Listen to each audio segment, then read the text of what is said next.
వీటి చేత తృప్తిపరిచారు అని చెప్పి ఎక్కడా సాక్ష్యాలు లేవు, కానీ కొన్ని కొన్ని విషయాల్లో నువ్వు దొరికావని సాక్ష్యాలున్నాయి. ఎప్పుడు? ధనుష, ఒక ఆయన ధనస్సు పెట్టి కొడితే నువ్వు ఎదురుగుండా ప్రత్యక్షం అయ్యావు. ఇది శంకరాచార్యుల ఆ శ్లోకం చాలా జాగ్రత్తగా అన్వయం చేసుకోవాలి. ధనుష, ధనస్సు పెట్టి కొట్టావు, కొడితే నువ్వు వెంటనే ప్రీతి చెంది ఎదురుగుండా కనపడి దర్శనమిచ్చావు. కాబట్టి నన్ను కూడా అలా కొట్టమంటావా, కనపడతావా అని అడుగుతున్నారు. వదతే ప్రీతికరం, మరి ధనస్సు పెట్టి కొడితే కనపడ్డావుగా ఒక ఆయనకి, నన్ను కూడా అలా ధనస్సు పెట్టి కొట్టమంటావా, కనపడతావా అని అడుగుతున్నారు. ధనస్సు పెట్టి కొడితే కనపడ్డాడు అని ఎక్కడుంది? శంకరాచార్యులు వారు ఎక్కడన్నా చెప్పారా? ఎక్కడుందో, ఎవరికి కనపడ్డాడో ఏమైనా చెప్పారా? ఏమీ చెప్పలేదు. ధనుష, ఒక ఆయన ధనస్సు పెట్టి కొడితే కనపడ్డావు. ముసలీన, రోకలి పెట్టి కొడితే కనపడ్డావు. ఆశ్మభిర్వా, రాళ్ళు పెట్టి కొడితే కనపడ్డావు. నన్ను అలా చేయమంటావా అని అడిగారు.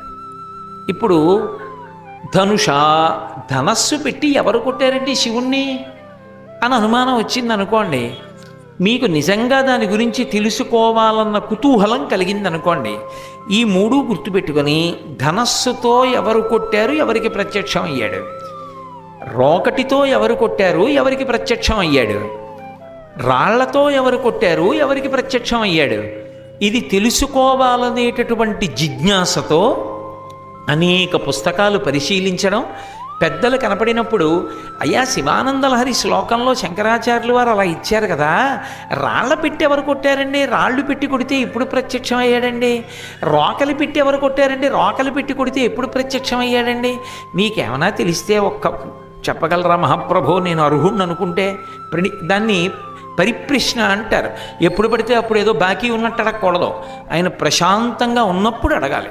అంతేగాని ఉపన్యాసాలకు వెళ్ళినప్పుడు కాగితాలు రాసిస్తూ ఉండడం, అటువంటి పనులు చేయకూడదు. పరిప్రశ్నేన సేవయా, తెలుసుకోవాలంటే పరిప్రశ్న చెయ్యాలి.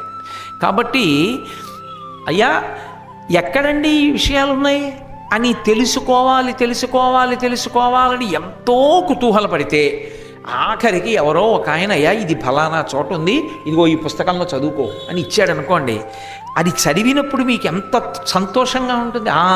దొరికిందిరా అని తెలుసుకోవాలన్న కుతూహలంతో దాన్ని గుర్తు పెట్టుకుని దాని గురించి ఆలోచించి పుస్తకాలు చూసి పెద్దల్ని కలుసుకుని ప్రశ్న చేసి ఇదంతా తపస్సు అవుతుంది. మనతో మనకి తెలియకుండానే తపస్సు చేయించడానికి శంకరాచార్యుల వారు శ్లోకాన్ని అంత అద్భుతంగా ఇచ్చారు.